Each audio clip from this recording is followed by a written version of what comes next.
Assalamualaikum dan salam sejahtera. 2 hari lagi, King Charles akan ditabal sebagai King Charles ketiga, King Charles III. Kalau ada King Charles ketiga, maka mesti ada King Charles pertama dan kedua. Hari ini saya nak cerita tentang King Charles pertama dan kedua, sebab ini berkait dengan bagaimana Malaysia telah diberi satu sistem yang dipanggil constitutional monarchy ataupun raja berperlembagaan, dan bagaimana perlembagaan Malaysia ditulis lebih kurang sama macam perlembagaan England, walaupun England tidak ada perlembagaan bertulis. England ni berpandu kepada kelazimannya, iaitu precedences.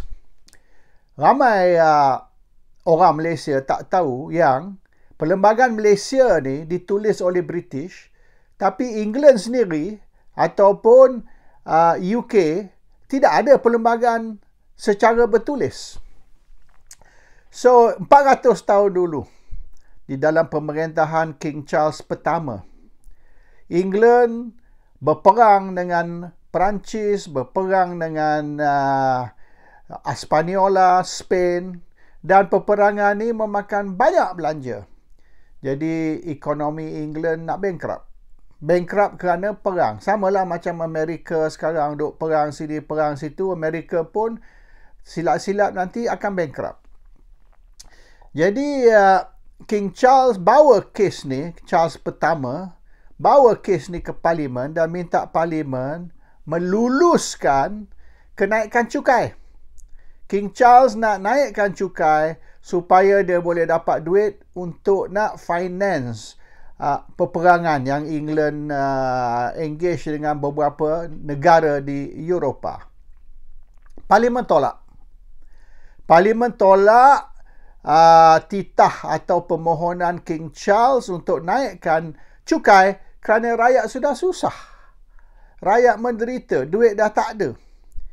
Jadi apabila Parlimen tolak permintaan atau permohonan King Charles untuk naikkan cukai, King Charles gantung Parlimen. Dia gantung Parlimen dan dia takbir England tanpa Parlimen sebagai raja mutlak, absolute king, bukan king yang berpandu kepada satu parlimen. Tercetus peperangan di antara parlimen dan istana. Tentera King Charles dipanggil Royalists dan tentera parlimen dipanggil Roundheads. Maka mereka berperang dan akhirnya tentera King Charles kalah. Dan apabila tentera King Charles kalah, King Charles ditangkap dan dihukum bunuh dan telah dipancung. Boleh kata raja yang pertama di England ni yang dipancung. So, apabila King Charles dipancung, England bertukar menjadi republik. Sebab anak King Charles tu lari pergi France. Dia takut duduk di England, takut ditangkap dan dipancung juga, maka dia lari ke France. So, untuk beberapa tahun, England ditadbir sebagai republik. Tapi akhirnya, Parlimen menjemput anak King Charles untuk balik dan naik tahta. Dan anak King Charles tu dipanggil King Charles II. King Charles yang kedua. Dan selama pemerintahan King Charles II tu, England ditadbir sebagai raja perlembagaan sama macam di Malaysia sekarang. Dan King Charles yang kedua tu, he's very careful lah. Dia make sure yang dia ni menghormati sistem raja perlembagaan, yang dia takluk kepada kuasa parlimen. Jadi berlakulah separation of powers. Separation of powers ni perpisahan kuasa di antara parlimen dan istana. Parlimen ada kuasa parlimen, istana ada kuasa istana. Parlimen tidak campur tangan di dalam urusan istana. Istana pun tidak campur tangan di dalam urusan parlimen. Dia ada boundary, dia ada sempadan. Itu kita panggil separation. Kita pisahkan di antara kuasa parlimen dan kuasa istana atau kuasa raja. Dan ini hingga ke hari ini, kita nak tengok 2 hari lagi pertabalan King Charles III, anak kepada Ratu Elizabeth II yang kedua. Dan siapa yang tahu sejarah Ratu Elizabeth II, dia sangat menghormati perpisahan kuasa, separation of powers. Dan royal family, kerabat diraja England, tidak dibenar mengeluarkan kenyataan atau pandangan. You are not entitled to express your views or your opinion tentang politik. Dan sekira mereka terlepas cakap isu politik, mereka akan dikutuk.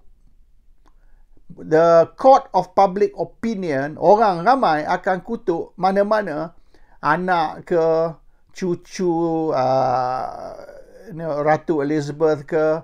Kalau dia orang tersilap cakap, terkomen tentang politik, mereka akan dikutuk. Surat khabar akan kutuk, orang ramai akan kutuk, parlimen akan kutuk. Yang mereka tidak layak dan tidak benar memberi apa-apa pandangan, ucapan, kenyataan, apa sekali tentang politik. Not allowed. Malaysia sepatutnya mengamalkan sistem yang sama. Ini sistem yang British telah beri kepada Malaysia semasa merdeka.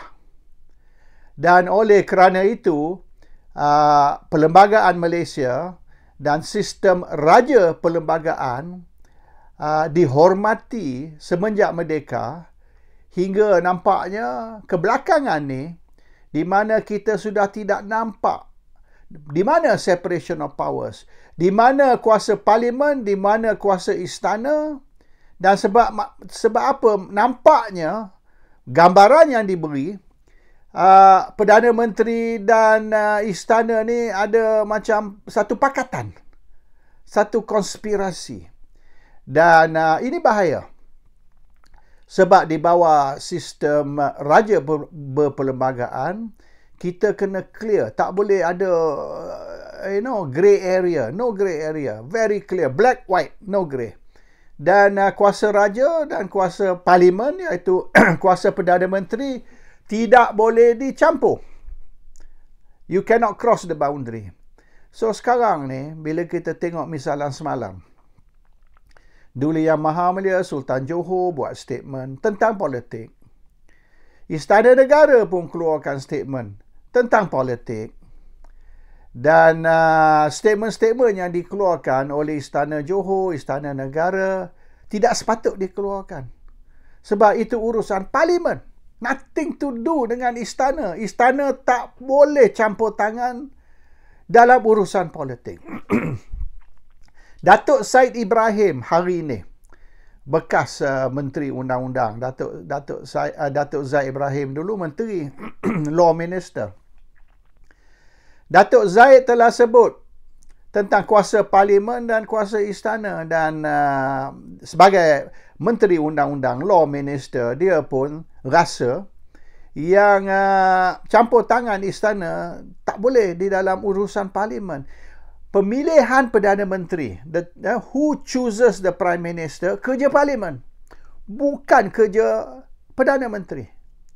Sekira 222 ahli parlimen, majority, kalau majority di sini kita ambil 112 dari 222, 112 out of 222.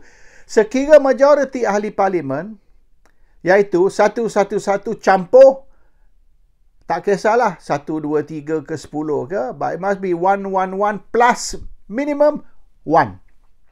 Kalau majority ahli parlimen buat keputusan bahawasanya mereka nak orang ni atau orang ni sebagai Perdana Menteri, itu tak kena-mengena dengan istana.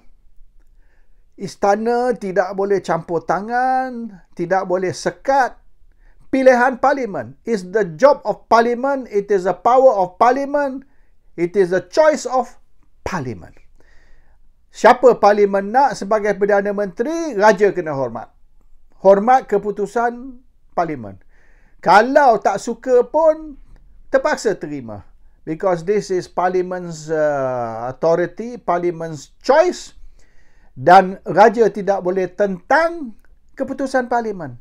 Raja tidak boleh nak cuba belakangkan kehendak Parlimen. Ini sudah dibukti. Charles I, King Charles pertama ditangkap dan dipancung kerana lawan Parlimen.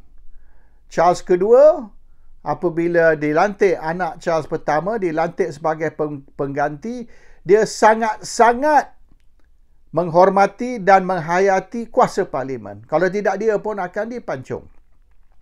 Dan sampai hari ini, semenjak England tukar menjadi republik untuk beberapa tahun, dan King Charles yang kedua dipanggil balik untuk mengambil tahta, tidak ada raja, termasuk Ratu Elizabeth yang kedua, yang boleh dikatakan satu queen yang very strong-minded. Dia pun berjaga sangat-sangat tentang mana kuasa Parlimen, mana kuasa raja. Dan King Charles ni, yang akan ditabal sebagai Charles ketiga 2 hari lagi, telah dididik untuk memahami the role ataupun tugas raja berperlembagaan.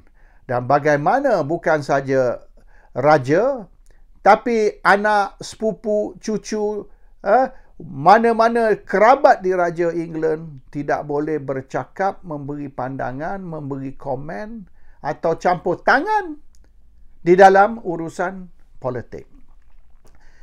Now, masalah dia ialah kerana Perdana Menteri sekarang ni telah bermain politik mengguna istana. This is the problem. Masalah dia bukan raja. Masalah dia Anwar. Anwar Ibrahim mengguna istana, dan Anwar Ibrahim seret bukan saja agung, tapi beberapa sultan dari beberapa negeri untuk campur tangan dalam Parlimen. Ini salah Anwar. Anwar ni yang seret mereka, raja-raja Melayu, bukan saja agung tetapi beberapa sultan, diseret masuk ke arena politik. Tak patut Anwar seret raja-raja masuk arena politik. Sebab kalau raja-raja sudah campur tangan di dalam politik atau diseret masuk ke arena politik, ini akan, orang putih kata, open the Pandora's box. Dan apabila kita sudah buka, susah nak tutup. Sebab kita sudah ajar, kita sudah maknanya didik raja-raja Melayu bahawasanya mereka boleh membuat keputusan yang melibatkan politik.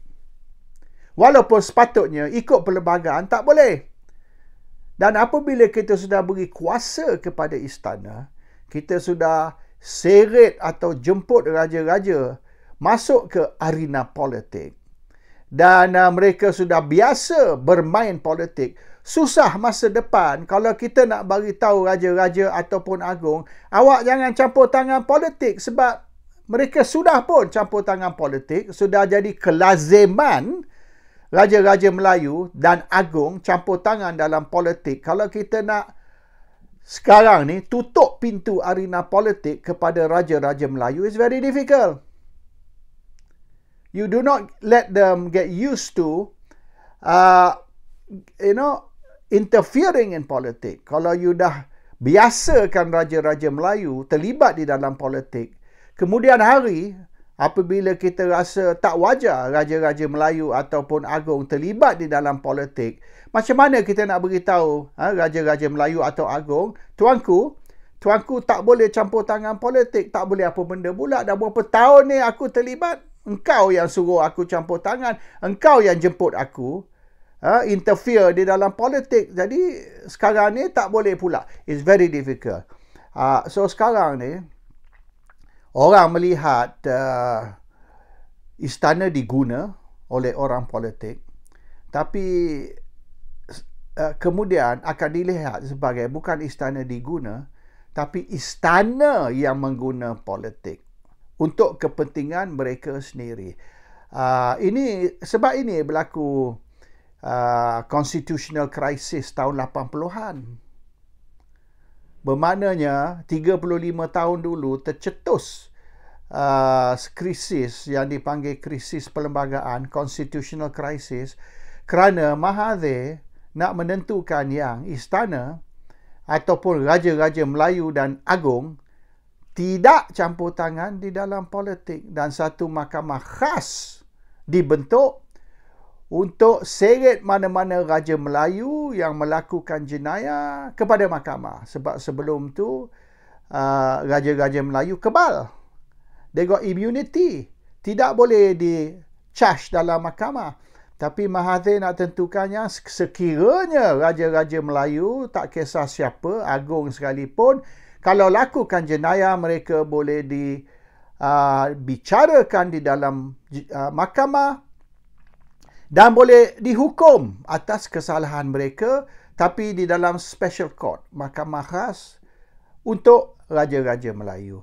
So benda ni Anwar pun terlibat. 35 tahun dulu Anwar was involved. Krisis perlembagaan ni, Anwar dan Tun Ghaffar Baber, dua orang yang boleh dianggap main player, iaitu orang utama di dalam krisis perlembagaan. Atas arahan Mahathir ke, tak kisahlah, tapi Anwar dengan Ghaffar Baber yang dua orang utama di dalam krisis perlembagaan, di mana matlamat krisis perlembagaan ialah untuk mengurangkan kuasa raja dan menentukan yang raja tidak akan terlibat di dalam politik. Sekarang ni Anwar is reversing everything. Anwar pula seret raja-raja dan Agong terlibat ke dalam di dalam arena politik, dan semalam Tuanku Sultan Johor dan Tuanku Agong telah membuat kenyataan politik. Bermaknanya Sultan Johor dan juga Agong nak mengatasi parlimen, tak boleh. Dan sepatutnya tugas Perdana Menteri ataupun Jabatan Perdana Menteri, tugas mereka ialah untuk menasihati raja-raja Melayu, terutama sekali Agong, menasihati mereka apa yang mereka boleh buat dan sepatut buat, dan apa yang mereka tak patut terlibat atau campur tangan. Jadi Jabatan Perdana Menteri pun gagal di dalam tugas mereka untuk menasihati Agong dan raja-raja Melayu tentang kuasa dan tugas mereka. So sudah jadi kecoh lah. Maknanya sistem raja perlembagaan Malaysia ni sudah kecoh, sudah tak clear dah. Siapa yang berkuasa, tugas orang mana, ini semua sudah jadi hancur. And this is going to be a problem sebab jangan lupa, bukan 100% rakyat Malaysia sokong sistem raja. Raja perlembagaan ke, raja apa sekalipun. Ramai, terutama sekali, boleh dikatakan golongan elit atau golongan terpelajar, mereka rasa sistem raja ni, the monarchy system, ialah satu sistem feudal yang sudah ketinggalan zaman, dan di zaman moden ini tidak ada tempat untuk sistem raja di dalam pemerintahan negara. So, ringkas cerita, the monarchy is still there. Monarki ni masih wujud kerana rakyat tidak nampak keburukan, dan maknanya they tolerate lah, kita biar saja raja ni memerintah, asalkan raja-raja ni tidak menyusahkan rakyat dan tidak maknanya melangkah sempadan di antara kuasa mereka dan kuasa parlimen. So it's a very sensitive issue. Dan apa yang Datuk Zaid Ibrahim cakap pagi tadi betul, iaitu menukar kerajaan tak salah, asal bukan melalui rampasan kuasa mengguna tentera dan sebagainya, tapi tukar kerajaan melalui sistem demokrasi, sistem parlimen, ialah kuasa rakyat, dan ini tugas parlimen, bukan tugas istana. So itulah pandangan bekas Menteri Undang-Undang Zaid Ibrahim, yang juga menjadi pandangan pakar-pakar constitution, constitutional law merata dunia. It's a very consistent punya view that separation of powers, perpisahan kuasa di antara istana dan parlimen wujud dan perlu dihormati. Assalamualaikum. Salam sejahtera.